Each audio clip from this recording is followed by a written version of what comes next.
ধরণীকে শস্য শ্যামলা করতে রোববার সকালে হাতিতে চড়ে মর্তে এসেছিলেন মঙ্গলাময়ী দেবী। এরপর সর্বজয়া সর্বসহা অপরাজিতা দেবীর শুভ দৃষ্টি পেতে পূজা অর্চনায় মগ্ন ছিলেন সনাতন ধর্মাবলম্বীরা, যাকে কেন্দ্র করে উৎসবমুখর ছিল সারা দেশ।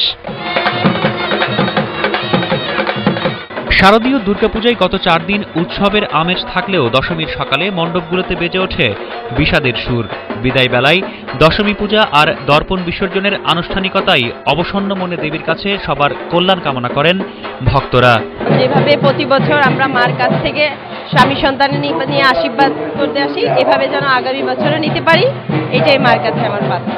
মা যেন আমাদের সকল দুঃখ কষ্ট দূর করে সবাইকে একসঙ্গে যেন বসবাস করে থাকতে পারি এবং শান্তি দেয়। মঙ্গলের প্রতীক হাতিতে চড়ে আসলেও দেবী এবার যাচ্ছেন দোলায় চড়ে, যা বিভিন্ন ধরনের প্রাকৃতিক দুর্যোগের ইঙ্গিত। তবে ভক্তদের বিশ্বাস আগামী বছরে দেবী তার অশেষ কৃপায় রক্ষা করবেন সবাইকে।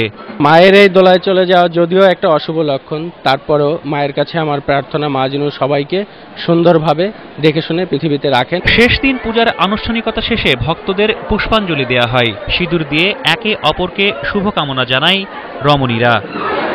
স্বামীর মঙ্গল কামনার জন্যই আমরা সিঁদুর পরাই। দোলায় চড়ে পৃথিবী থেকে দেবী মায়ের প্রস্থান অশুভ হলেও মঙ্গলাময়ী দেবী সবাইকে রক্ষা করবেন। একই সাথে শারদীয় দুর্গা উৎসবের চিরন্তন ঐতিহ্যের ধারাবাহিকতায় সমাজ থেকে দূর হবে ভেদাভেদ আর সংকীর্ণতা। বিজয়ী দশমীতে দেবীমার কাছে এমনটাই প্রার্থনা সনাতন ধর্মাবলম্বীদের। বিকালে রাজধানীতে শুরু হয় বিজয়া শোভাযাত্রা। নগরীর বিভিন্ন এলাকার ভক্তরা প্রতিমা সহ এতে যোগ দিলে শোভাযাত্রাটি জনসমুদ্রে রূপ নেয়। সন্ধ্যায় বুড়িগঙ্গায় হয় বিসর্জন। রাহাত মিনহাজ, এটিএন বাংলা, ঢাকা।